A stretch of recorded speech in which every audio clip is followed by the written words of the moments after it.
তুমি কি ব্রণ সমস্যায় ভুগছো? নাকি তোমার ত্বক ফর্সা ও উজ্জ্বল হচ্ছে না এই নিয়ে ভুগছো? নাকি তোমার ত্বকে গোল, গোল দাগ সার্কেল অসংখ্য হয়ে গেছে কিছুতেই রিমুভ করতে পারছো না?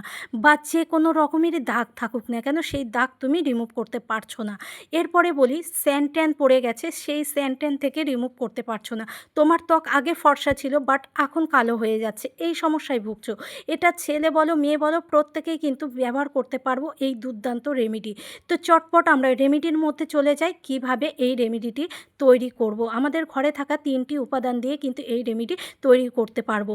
তো আমি প্রথমে একটা কাচের বাটি নিয়েছি, ভালো করে ক্লিন করে নিয়েছি। এর মধ্যে ১.৫ চামচ পরিমাণ দিয়ে দিচ্ছি বেসন। বেসন আমাদের ত্বকের জন্য কিন্তু দুর্দান্ত কাজ করে, আমাদের ত্বককে ভেতর থেকে পরিষ্কার করে তোলে এবং নোংরা ময়লা যেগুলো থাকে আমাদের কোষের ভিতরে সেগুলো কিন্তু এক ঝাটকায় চুম্বকের মতো টেনে বের করে দেয়, ত্বককে কিন্তু পরিষ্কার করে তোলে।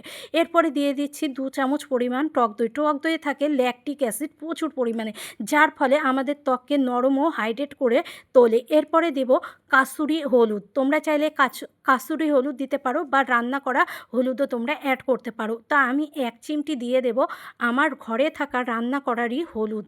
১ চিমটি দেব, এটা একদমই বেশি দেওয়া যাবে না। হ্যাঁ, হলুদ আমাদের কি উপকার করে সেটা আগে বলি। হলুদ আমাদের অ্যান্টিসেপটিক হিসাবে দুর্দান্ত কাজ করে। আমাদের ত্বকের ভেতরে যে কোষের মধ্যে যে জীবাণু থাকে, ব্যাকটেরিয়াগুলো থাকে সেগুলো কিন্তু রিমুভ করে দেয়। সেগুলো আর কোষের ভেতরে যে মরা চামড়া থাকে সেগুলোকে কিন্তু টেনে বের করে দেয়। দুর্দান্ত কিন্তু কাজ করে আমাদের এই হলুদ। তো দেখো রেমেডিটা খুব ভালোভাবে মিশ্রণ তৈরি করব। ৫ মিনিট ভালো করে ফেটিয়ে সুন্দর করে কিন্তু পেস্ট তৈরি করে নেব মিশ্রণটাকে। পুরো ফেসে খুব ভালোভাবে দিয়ে নেব এবং লেয়ারটা দেব একটু মোটা লেয়ার করে পুরো ফেস দেব, সঙ্গে গলাটাতেও ইউজ করব। তো এইভাবে পুরো ফেসটাকে দেওয়ার পর মিনিমাম এটা শুকোতে দেব ১৫ থেকে ২০ মিনিট। তো আমি এইভাবে ১৫ থেকে ২০ মিনিট শুকোতে দেব। ১৫ থেকে ২০ মিনিট পর তোমাদের সঙ্গে আবার ফিরে আসি এই পুরো ফেসটাকে নিয়ে। এই সময় দেখো পুরো ফেসটা আমার কিন্তু পুরো শুকে যায়নি, হালকা ভেজা ভেজা রয়েছে আর উপর দিয়ে হালকা শুকে গেছে। এই সময় কিন্তু আমরা হালকা হাতে মাসাজ করে নেব। হ্যাঁ, মাসাজ কিন্তু অত্যন্ত জরুরি, কেননা ব্লাড সার্কুলেশন হয়, এর ফলে আমাদের রক্ত চলাচল খুব ভালোভাবে হওয়ার ফলে আমাদের ত্বককে ভেতর থেকে গ্লো করে তোলে। তো মাসাজ করে নেবে ৫ মিনিট মতো, তারপরে কিন্তু এটা নর্মাল জল দিয়ে তোমরা ধুয়ে নেবে।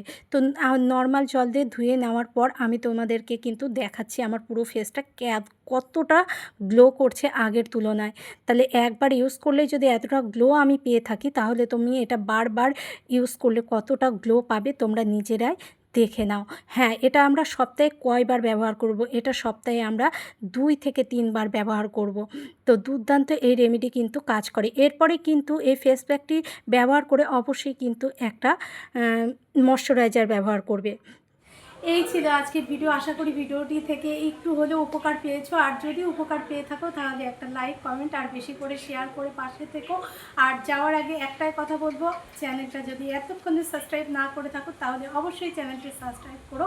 আর দেখা হচ্ছে তোমাদের সঙ্গে নেক্সট ভিডিওতে। ততক্ষণ তোমরা ভালো থেকো, সুস্থ থেকো। আর আমার তরফ থেকে তোমাদেরকে অনেক অনেক অনেক ভালোবাসা। Tata, bye bye.